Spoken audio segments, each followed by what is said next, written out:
नमस्कार. शेतकरी हवामान अंदाज या युट्यूब चॅनलमध्ये मी युवराज खाडे आपल्या सर्व शेतकऱ्यांचे सहर्ष स्वागत करीत आहे. तर शेतकरी मित्र, सध्या वाऱ्याचा वेग हा 6 तारखेपर्यंत 8 ते ताशी 18 किलोमीटर ताशी वेगाने हवा वाहणार आहे. हवेचा वेग राहणार आहे आणि हवेचा वेग हा सरासरी पाहिला असता 18 तारखे 6 तारखेपर्यंत राहणार आहे आणि तिथून पुढे हवेचा वेग परत कमी होत आहे. 6, 7 तसेच 8 या तारखांना परत 12 तारखेपासून हवेचा वेग ताशी 12 ते 15 किलोमीटर ताशी वेग वाढत आहे आणि परत 13 तारखेपासून परत हवेचा वेग थोडा जास्त वाढणार आहे. कारण की बंगालचा उपसागर आणि अरबी समुद्र दोन्हीच्या टोकावर एक चक्रीवादळ वादळ तयार होत आहे आणि या चक्रीवादळ वादळामुळे महाराष्ट्रात ताशी 18 ते 20 या किलोमीटर वेगाने वारे वाहणार आहेत आणि या चक्रीवादळ वाऱ्यामुळे एक बंगालच्या उपसागरामध्ये एक लो प्रेशर तयार झाला आहे.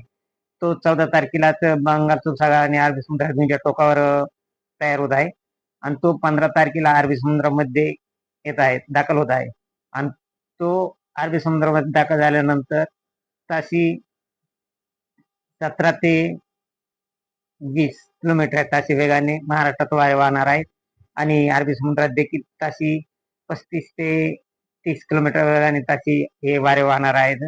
त्यामुळे महाराष्ट्रात 15 तारखेपासूनच पावसाची शक्यता आहे. 15 तारखेपासून महाराष्ट्रात 15, 16, 17 आणि 18 या तारखांना बऱ्याच जिल्ह्यामध्ये पाऊस पडण्याची शक्यता आहे.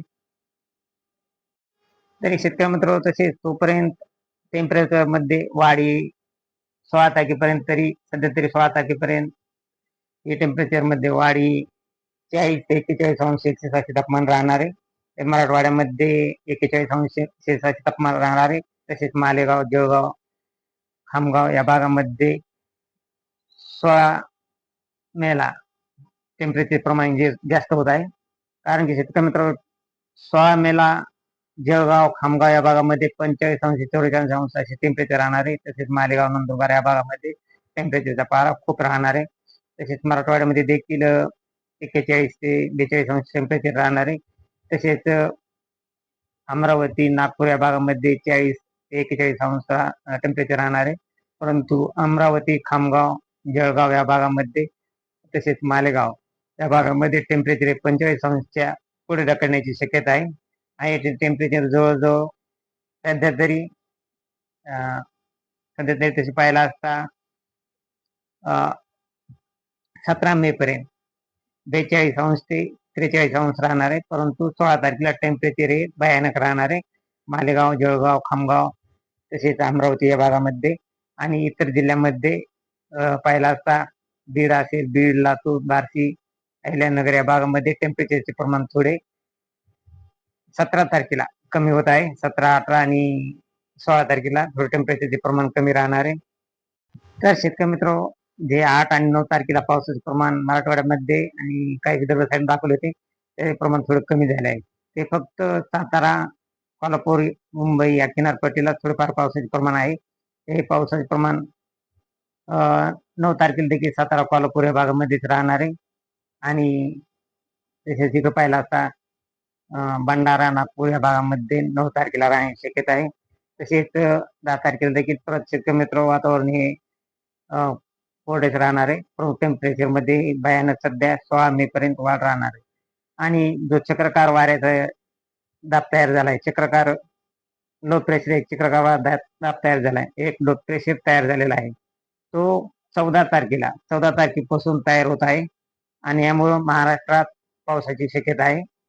ते 14 तारखेला तयार होऊन तो अरबी समुद्रामध्ये सरकत आहे आणि एकदम जोरदार वारे देखील वेगाने वाहणार आहे. त्यामुळे चक्रीवादळ टाईप वारे वाहणार आहेत 15 मे पासून आणि 15 मेला मुंबई, सातारा तसेच अहिल्यानगर, पुणे इकडे पाहिला असता बीड, बार्शी, लातूर या भागामध्ये सर्वसाधारण ते जोरदार पावसाची शक्यता आहे. करमाळा, कळंब, धाराशिव, बार्शी तसेच दौंड, अहिल्यानगर, खेड, पुणे या भागामध्ये 15 तारखेला पावसाची शक्यता आहे. तसेच सांगली, सातारा, कोल्हापूर या भागामध्ये देखील परत 16 तारखेला शेतकरी मित्र, 16 तारखेला पाहिला असता महाड, लोणावळा, पुणे या भागामध्ये सर्वसाधारण पाऊस पडण्याची शक्यता आहे.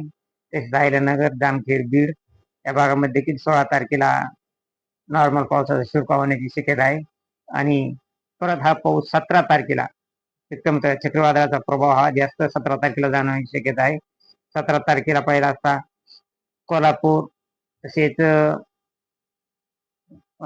सांगली, सातारा, रत्नागिरी, महाड, मुरुड, अलिबाग, लोणावळा, मुंबई, मुरुड, तसेच जुन्नर, खेड, पुणे, नीरा, सातारा, बारामती, दौंड, अहिल्यानगर, जुन्नर, तसेच अकोले, नाशिक या भागामध्ये सर्वसाधारण ते जोरदार पाऊस आता 17 तारखेला पडण्याची शक्यता आहे. तसेच हा पाऊस श्रीरामपूर, तसेच जामखेड, बीड, करमाळा, बार्शी, कळंब, केज, अंबेजोगाई, परळी, लातूर, अहमदपूर, उदगीर, निलंगा, नळदुर्ग, सोलापूर या भागामध्ये देखील 17 तारखेला एकदम सर्वसाधारण ते जोरदार पाऊस पडण्याची शक्यता आहे. हा पाऊस शेतकरी मित्र 17 तारखेला रात्री 9 वाजेपर्यंत ते रात्री 11 वाजेपर्यंत पाऊस राहणार आहे. 9 ते 11 पर्यंत हा पाऊस करमाळा, बार्शी, धाराशिव, सोलापूर, नळदुर्ग, तसेच पंढरपूर, जत, मिरज, कोल्हापूर, तसेच सातारा या भागामध्ये जोरदार पाऊस राहण्याची शक्यता आहेत. तसेच जिकडे पाहिला अहमदपूर, नांदेड, परभणी, परळी, जिंतूर या भागामध्ये देखील 17 तारखेला जोरदार पाऊस राहणार आहे. आणि शेतकरी मित्र, परंतु या वातावरणात जर बदल झाला तर आपण लगेच ताबडतोब करू, कारण हा चक्रीवादळ तयार झाले आहे अरबी समुद्रामध्ये. या प्रभावामुळे महाराष्ट्रात 14 तारखेपासून 14 तारखेला हा चक्रीवादळ तयार होत आहे. आणि 15 तारखेपासून काही जिल्ह्यामध्ये नॉर्मल पाऊस, तर काही जिल्ह्यामध्ये जोरदार पाऊस. 15 मे ते 18 मे या दरम्यान पाऊस पडण्याची दाट शक्यता आहे. आणि हा पाऊस पडणार आहे. तरी शेतकरी ताजी अपडेट पाहण्यासाठी आपल्या चॅनलला सबस्क्राईब, लाईक करा. जय हिंद, जय महाराष्ट्र, जय जवान, जय किसान.